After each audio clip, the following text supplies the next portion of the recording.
hope you're having a great day. So, last night in the middle of a rainstorm, Nate helped me. We ran to Des Moines. We got hoops. We bent them. We came out here and we covered all of the lisianthus in stock. So, it's just in time. It's starting to snow. But it was a late night. I didn't get any footage because it was just like go, go, go. Let's go get hoops. And then it started to rain and it was like, let's get them in. It's supposed to drop tonight. And I'm sure they can take it. It's only gotten down to 36 so far, even though it's snowing. But hopefully one of them does have a hole in it. So I need to get that patched up. I picked a ton of tulips today. I'll put a picture of the cooler up because I haven't gotten any footage of it. Today's going to be a slow day. Like, probably not going to do much. It's snowing. It's windy. It's 36 degrees. I think I'm going to go home and look at my map and just count up my flowers and make sure I have enough, and succession plant maybe some snapdragons, and then maybe plant any trays that I feel like I'm missing to fill this field. And that'll probably be my day today. Yesterday, oh my gosh, though, so much stuff got done. I was able to weed almost my entire lupine row. I have this weed mess in front of me, but I wanted to see if my lupine seeds, so if you'll remember last year, I think, I'll have to look it up. I think it was in June or July, I weeded this row and put lupine seeds in.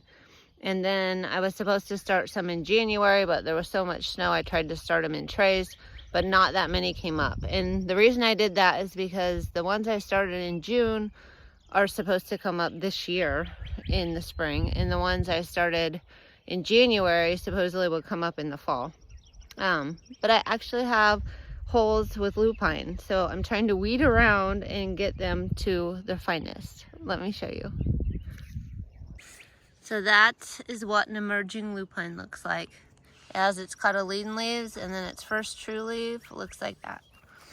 And not all the holes have them, but some of them do. So I'm just going to go down this row, which is going to be a nightmare, to uncover as many lupine as I can. And then I'll just start at the top and work my way down, and I'll plant. I didn't get very many. I bet I have 20. And I'll just plant in the empty holes, and I hope to just do this every year until I have a row of lupine. It may take a few years, but I have a good little patch down here. The Yarrow row is looking amazing. I think next year I'm going to take up all the fabric on the Yarrow row because I think it will just fill in. And I know you can walk on it, it's really soft, and every year you can just weed eat it down. So I could even probably just mow it down if the black fabric wasn't there. It might get rid of a walkway, but if I needed a walkway, I could always just mow a walkway. And I do have 1 foot of fabric from the salvia, so I think next year's the year I'm gonna remove all the fabric on the Yarrow row. That's so exciting. That'll give me more wood for new fields, and it'll give me another huge 150 foot piece of fabric with holes already in it. Yay! So if you remember, I took my lupine and I direct seeded it in the ground last winter, and then I also started a tray in under my grow lights, and I just started 3 trays in the cold frame like greenhouse. Well, I did not have good germination in any, but I had spotty germination in all. So the mice got into the cold frame, and they ate a bunch of seeds. Otherwise, I think that might have been really good luck because I had 1 tray that the mice didn't get the cover off of, and it actually germinated. But out of 72 cells, I might have 20 plants.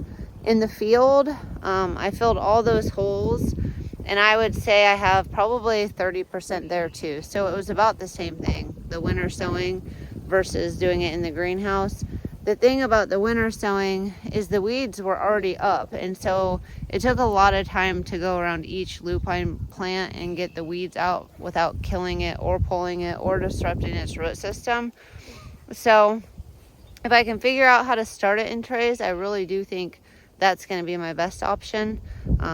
And I think the cold frame would work if I just like rubber band or tape my humidity dome to it, because then the mice wouldn't have got in and ate the seeds. So next year I'll know, and I can always start some now and see if I can get them to go, but I don't have a lot of cold temperatures left, maybe a couple weeks.